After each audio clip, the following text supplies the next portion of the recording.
Hello and welcome back to the boat shed. Today we are working on the boat, so come on with me.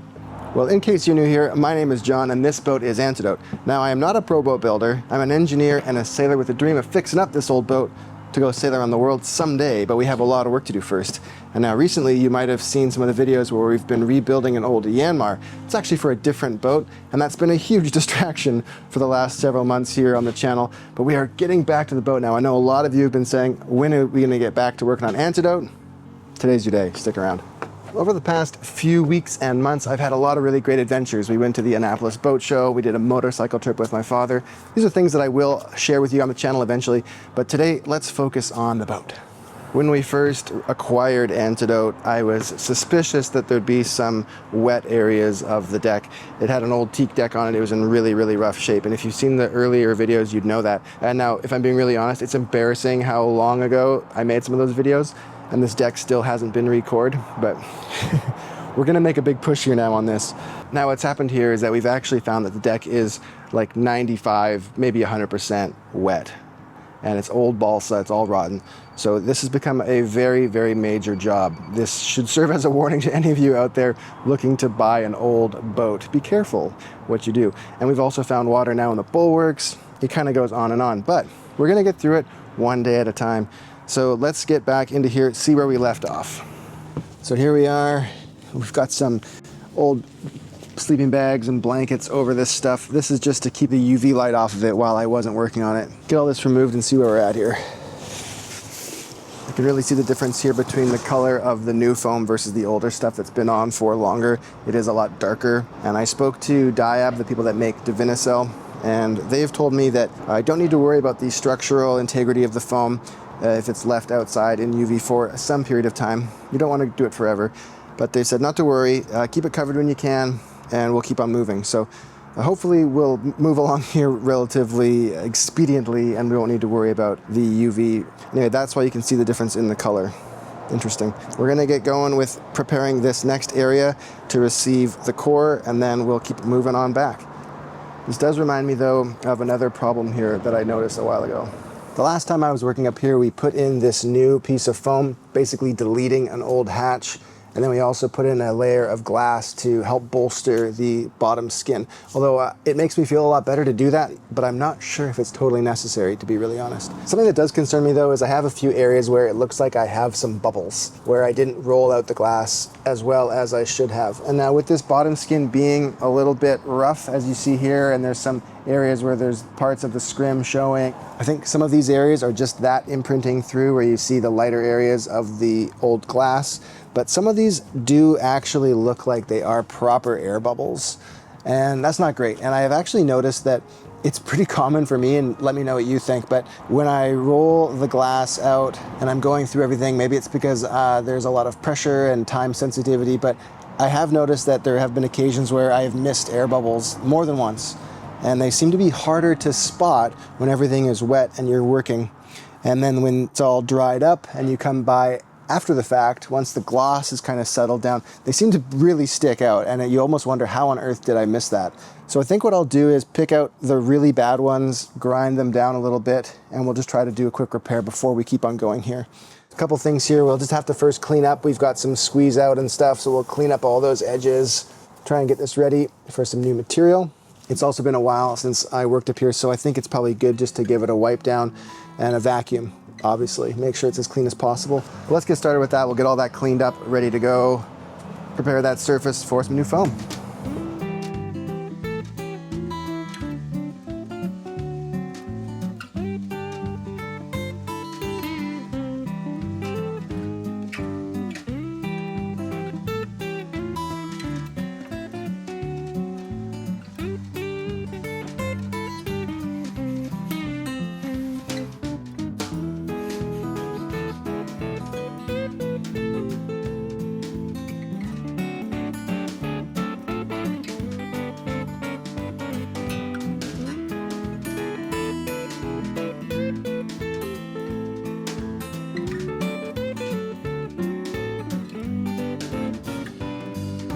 let's take a second to thank some of the new Patreon and YouTube members that help keep this channel floating along.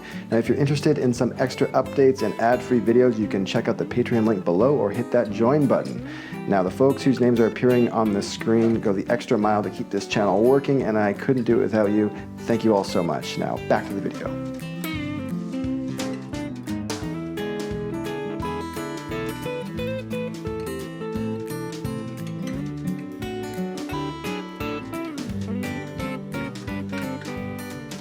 Well, we have most of the little voids now removed. I've been able to sand those out using my Makita. That little handheld Makita is such an amazing tool for working with fiberglass and boats, because you can really kind of control the amount of dust that comes out and grab it really quickly without filling the whole shop full of dust.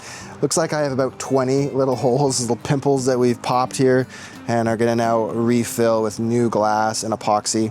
And this has been a bit of a lesson learned for me. I don't know if I was just going too fast. Maybe I could have put more thickened epoxy down before I laid the glass into it.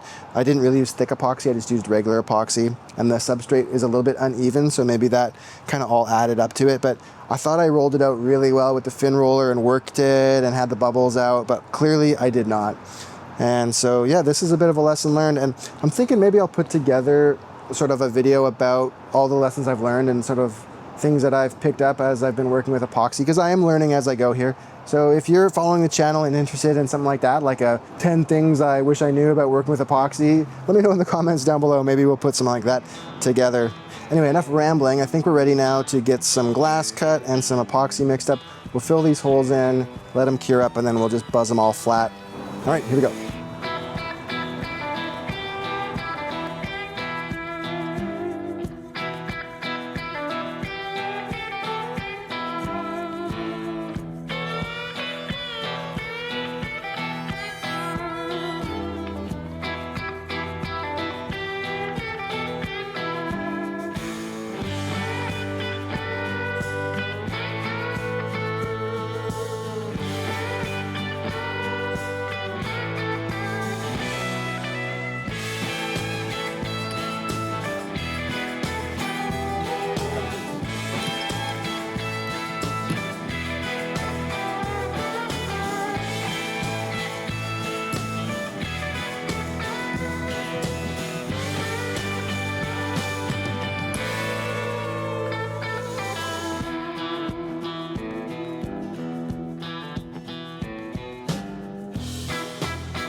Well, that's got all of those little pimples filled in now. And you might have noticed we used a little bit of heat there from a hairdryer to sort of soften the epoxy. It's only 55 degrees today in the shed, a little on the cooler side. So we're using the fast epoxy, and that helps just to kind of get the epoxy down inside the fibers of the glass, make sure it totally wets out nicely. And then using the fin roller, it seems to kind of fill in the pocket a bit. So even though the patch might be kind of a bit of a weird size, it tends to kind of like shuffle around and pack in and fill the holes nicely. So hopefully those will come out well. I'm not going to put peel ply on those. I'm just opting to let them cure as they are, and then tomorrow I'll just come and give them a quick scrub with Scotch-Brite and some soap before we grind them back. You could put peel ply on there. It's just one more step, more epoxy. You don't really need peel ply for everything. Maybe that's one of the lessons that I've learned. All right, what's next? Welcome to a new day, and first thing I woke up this morning, came outside here, got some Scotch-Brite, soapy hot water, and we washed off all those patches just to make sure there was no amine blush that could potentially get spread around and in the way of a future glue up here. Taking a look now, they look pretty good. They are a little less flat than I expected, so now I can tell they're a little proud, and that's good though. I'd rather be a little proud than a little too low. Let's knock everything down, prep the whole surface for some new foam, and keep on carrying on, getting this core replaced. All right, here we go.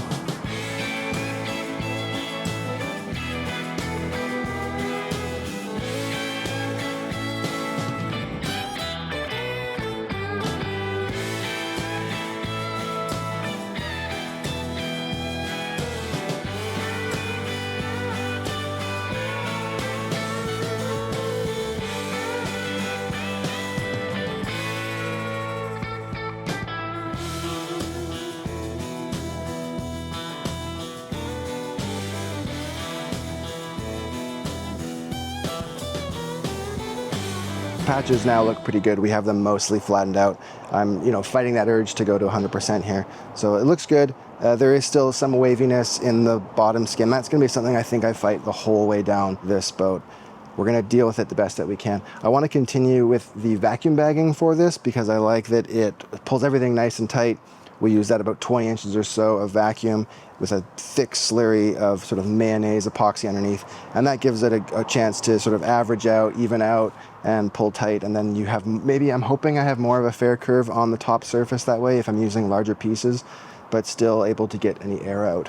What I want to do right now though is test if I can get the vacuum to pull on these varied surfaces, because in the past I had actually put down little strips of peel ply that I had like laminated to the boat that I then cleaned off. That gave me a good surface to tape onto, then I'd pull those up. If I have to keep doing that, well, that's just a lot of extra time. I'd like to avoid that if I can. So let's give a little test setup here and see if we can pull a vacuum of at least 20 inches.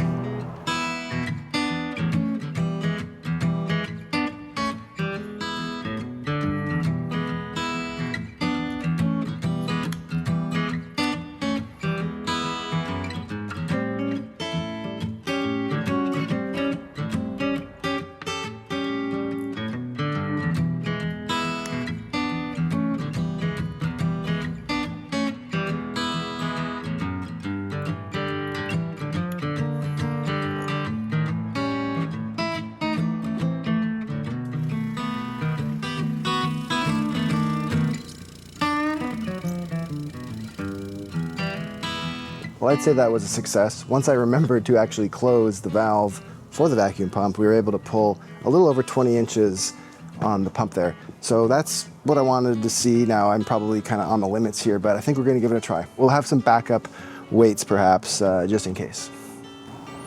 But first we got to get some foam cut out. I think what I'll do is make another wood template. This is a really nice way to get a weird shape put together so you can copy it. Yeah, I'm tempted to try and get one big piece of foam in here, because I think that gives me the fairest curve in the end, and I'll try to put a lot of bog down below that can squish up and sort of take up the differences. My other option would be to make lots of small pucks like I did for the cockpit sole, and that would kind of like take the unevenness, just more fairing maybe. We'll see how this goes.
Well, it's a pretty big piece of foam, but it's still smaller than the big first glue up I did, so I'm pretty sure we'll be able to get it in there, get the bag sealed up before things start to gel.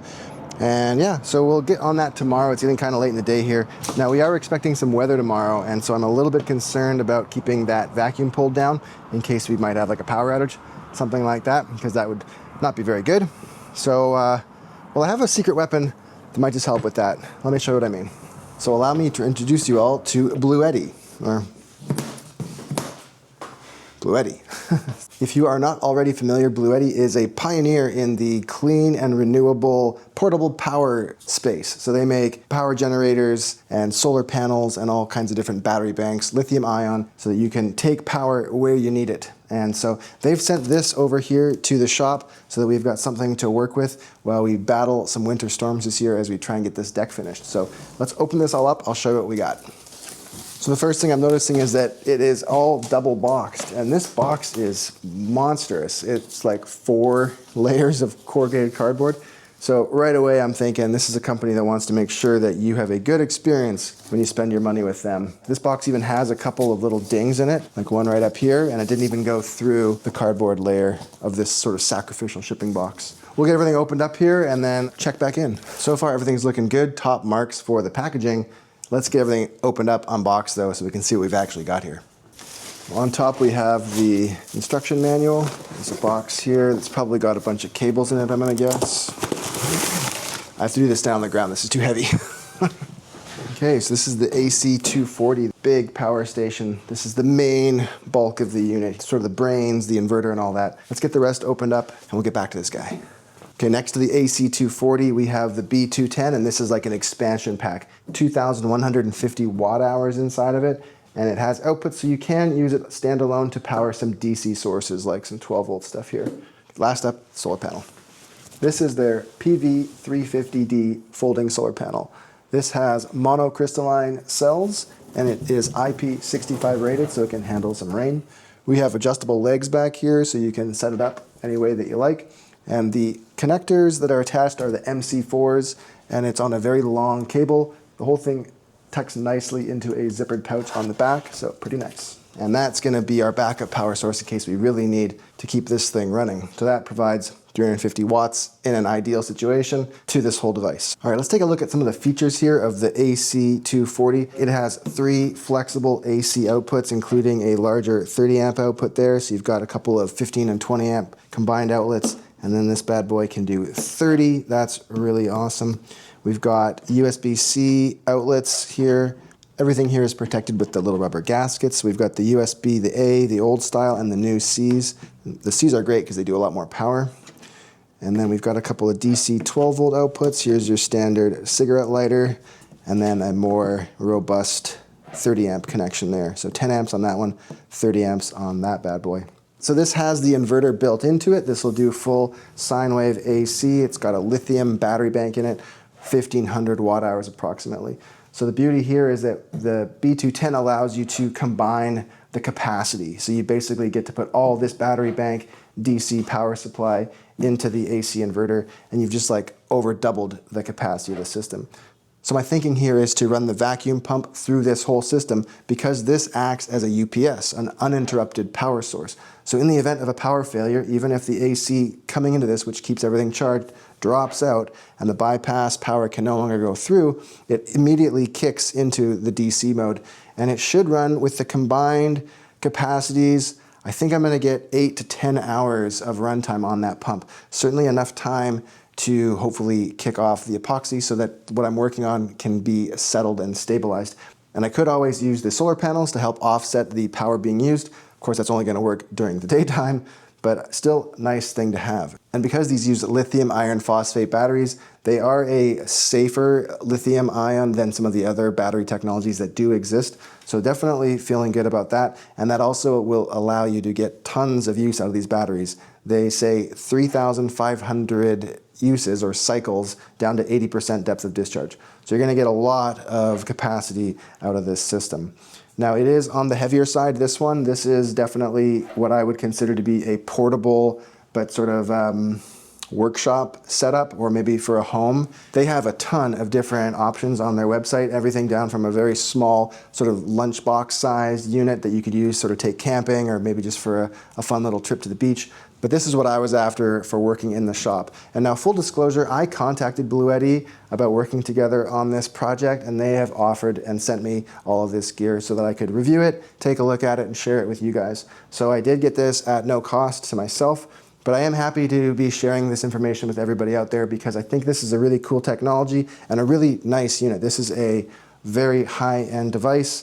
And the thing that I think is great about this is that because my shop is sort of indoor-outdoor, you know, it is a covered space, but inside that tent we have a lot of humidity. So this is rated IP65, and so that means that it's gonna tolerate the dust. And the 5 rating on the water, I believe that's some sort of water jet. We'll clarify that, maybe put a little tag down there, but it's definitely not, you know, you can't take this down 10 meters, but you can run this in a moist environment, which is what we have out there. So I feel really solid about that option. I've even seen somebody reviewing this device on YouTube who was washing it down with a garden hose as he was running it.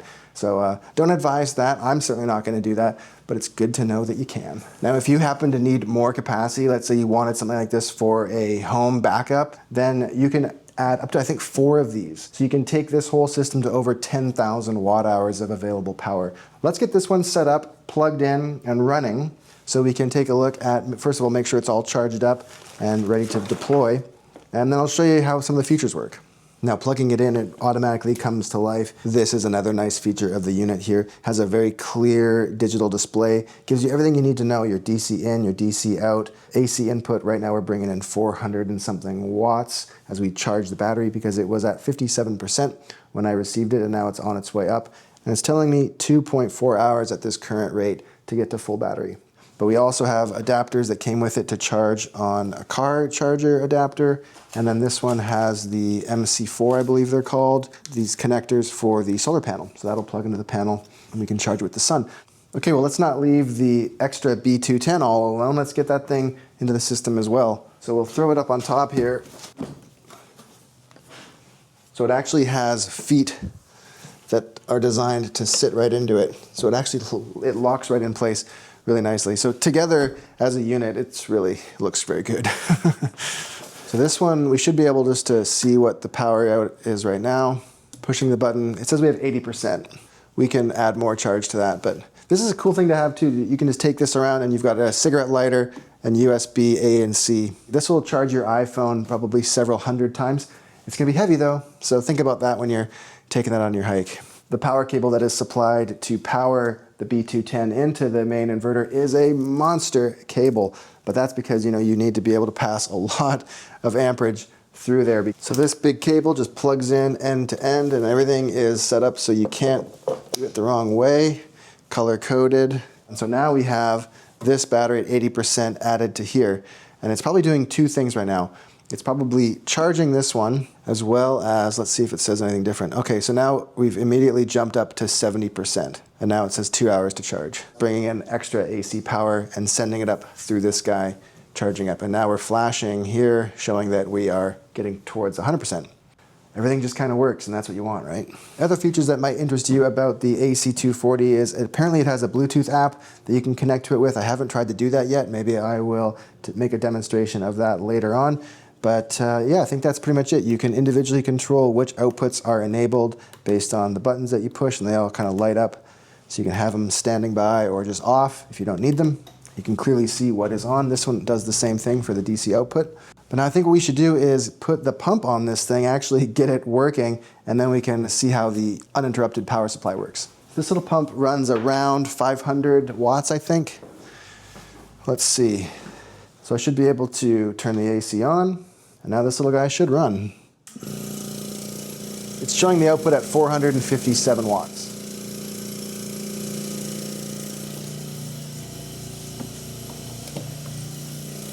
So here we can actually see the battery status indicator changing from charge to discharge. And it says that we have a little over 10 hours of runtime, which is great. We're not even fully charged yet. Well, it's doing exactly what I was hoping it would do. This is a heavy system, but it is portable. I can move this from my shop to my workshop, bring it inside the house if we have a power failure inside the house and I'm not using this.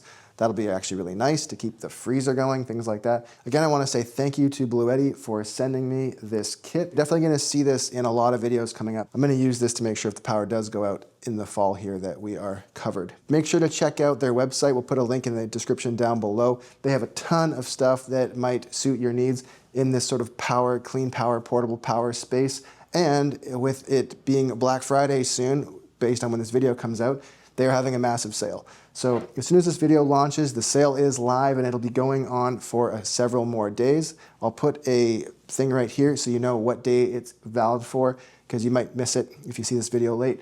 So my impressions are right away, very top quality gear. It just feels right. It works right out of the box. Everything is very intuitive. It just sort of works the way you'd expect it to. You don't have to fiddle around and spend a lot of time reading the owner's manual. Who wants to do that?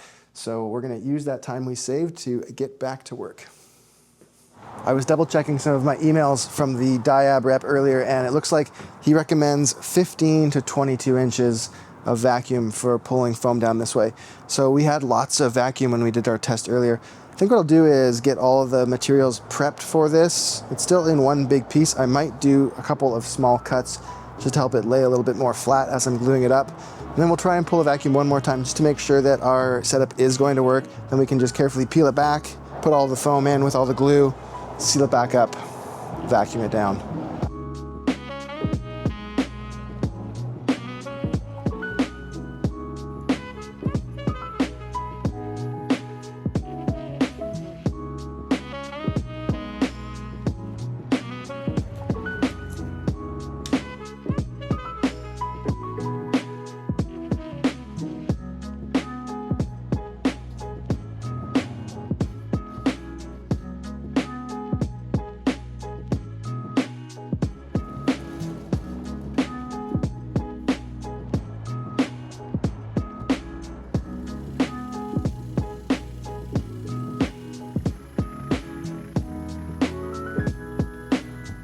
All right, well, a little bit of good news and bad news here. On the plus side, that actually worked better than I expected it to. We got right up to 20 inches, a little over immediately. I didn't even have to fiddle with the corners, the edges. It just pulled right down. So that tells me that I don't need to have a mirror smooth finish to apply that vacuum tape. It does a good job of sealing things up, even if it's sort of been a sanded finish. If you're doing an infusion, I'm sure you need to have a better finish. But for what we're doing, trying to get to that level of pressure, worked just fine. So the bad news is I'm hungry, day's over here, so we'll come back in the morning to do that glue up. As we get ready to put in this piece of foam, I thought I would take this opportunity to poll the audience. So let me show you something, and if you don't mind, tell me what you think down in the comments below. So as we're coming back here, this hatch will be the next thing that we run into. And the prisms, we've already kind of talked about those. I think I have a plan for that. But there's a lot of rotten balsa under the edges of this piece that go in here, and I think all the way under this area as well. In fact, we have our moisture meter right here. Yeah. So it's wet here, but not on that surface there. My initial thoughts were to cut from the underside, clean out everything up into this area, and then do it from below. And I'm just thinking that might really not be a lot of fun, and maybe it just makes sense to just cut this somewhere along this area, take the whole thing up. That's what I wanted to know. What do you think about that? Should we replace the core from below, use inside the head here, or just cut the top, make a line, and then we'll have to fair that back together, but can probably make that just as strong, and then we get to basically keep this piece and the shape that it sort of gives us to start with. Anyway, let me know what you think, and now let's mix up some epoxy.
Quick shout out to our local friendly neighborhood paint rep for AkzoNobel, who's given us this nice pump for the Seahawk 5:1 epoxy. So this is going to really speed things up here.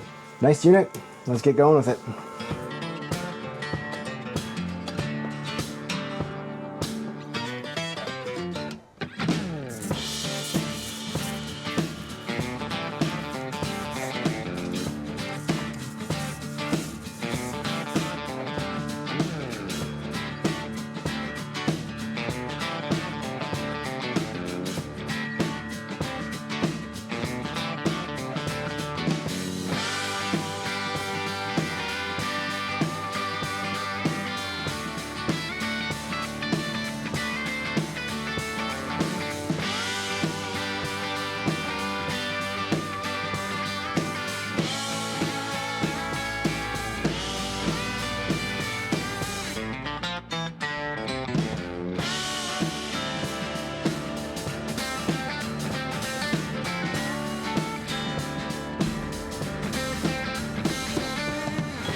Well, it looks like that's going to work really well, and I'm very happy to know that I can sleep well tonight knowing that that pump is going to stay on even if the power should happen to go out. So that's really good news.